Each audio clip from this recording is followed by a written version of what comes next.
हज 2026 को लेकर सऊदी अरब ने ऐसे नियम लागू कर दिए हैं जिनसे दुनिया भर के यात्रियों, खास तौर पर भारतीय हज यात्रियों में बेचैनी बढ़ गई है। सबसे बड़ा सवाल यही है कि आखिर सऊदी ने ऐसा क्या देखा कि पति पत्नी की एक कमरे में रहने की अनुमति ही खत्म कर दी गई। सऊदी प्रशासन की नई गाइडलाइन सख्त भी है और चौंकाने वाली भी।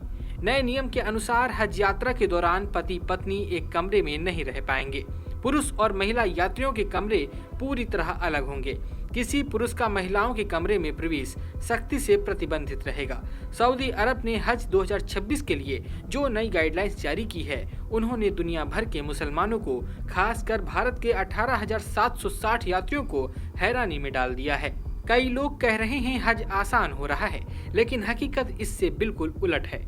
हज और सख्त हो रहा है। सऊदी अरब ने ऐसे नियम क्यों लागू किए हैं, इसके बारे में भी आपको बताएंगे। उससे पहले ये भी जान लीजिए कि पिछले साल भारत के विशेष अनुरोध पर भारतीय यात्रियों को खाना बनाने की अनुमति मिली थी, लेकिन 2026 में यह सुविधा खत्म कर दी गई है। इस बार हज यात्रियों को रसोई घर में खाना बनाने की भी सुविधा नहीं मिलेगी।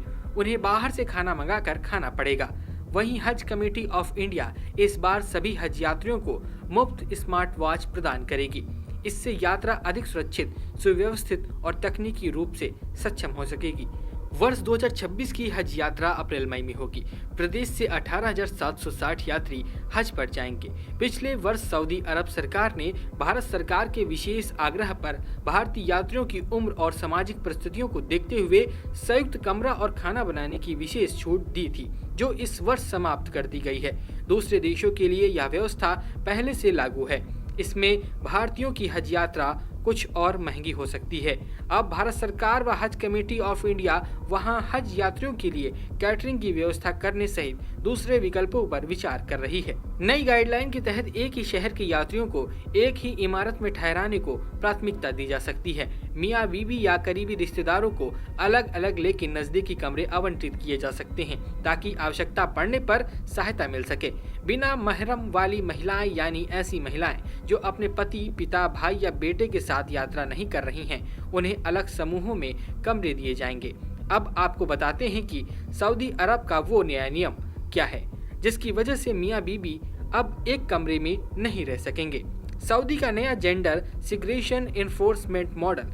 सऊदी पिछले 2 साल से हज प्रबंधन में पूरी तरह शरिया कंप्लायंस लागू करने की प्रक्रिया में है। उनका दावा है कि हज यात्रा के दौरान पुरुषों और महिलाओं को पूरा अलग अलग होना, भीड़ नियंत्रण, क्राउड मैनेजमेंट, सुरक्षा और मॉनिटरिंग, ग्रुप आधारित लॉजिस्टिक्स। नए सिस्टम में पति पत्नी को भी एक ग्रुप नहीं माना जाएगा, यानी अगर पुरुष महिला है तो शरिया के हिसाब से कमरा साझा करने की अनुमति नहीं होगी। पहले सऊदी कुछ देशों, भारत, इंडोनेशिया, मलेशिया को व्यवहारिक कारणों से छूट देता था, लेकिन 2025-26 से वह भी खत्म कर दिया है। वहीं अब हज यात्रा के दौरान इस बार सभी को स्मार्ट वॉच प्रदान की जाएगी। यह वॉच विशेष रूप से उन वरिष्ठ नागरिकों के लिए उपयोगी होगी जो स्मार्टफोन में ऐप का उपयोग नहीं कर पाते हैं। यह वॉच हज सुविधा ऐप 2.0 से जुड़ी रहेगी। यह ऐप सभी हज यात्रियों के लिए जरूरी है। घड़ी हाथ में बंधी रहेगी ताकि इसके खोने का भी खतरा नहीं रहेगा। स्मार्ट वॉच में ये होंगी कुछ सुविधाएं।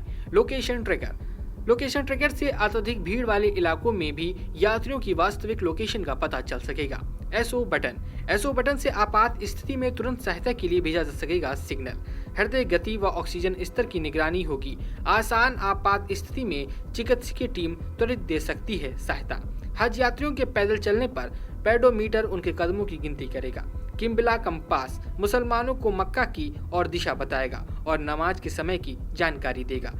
उत्तर प्रदेश राज्य हज समिति के सचिव एसपी तिवारी ने कहा कि पिछले दिनों हज कमेटी ऑफ इंडिया में बैठक हुई थी, जिसमें हज यात्रा के नए नियमों की जानकारी दी गई। इस बार इन नियमों को सख्ती से लागू कराया जाएगा। स्मार्ट वॉच सभी बुजुर्गों के लिए बहुत उपयोगी होगी। इससे हज यात्रियों के बारे में पल पल की जानकारी मिलती रहेगी। इसकी निगरानी सऊदी अरब स्थित भारत के महावाणिज्य दूतावास के नियंत्रण कक्ष से की जाएगी। ब्यूरो रिपोर्ट, सरकारी मंथन।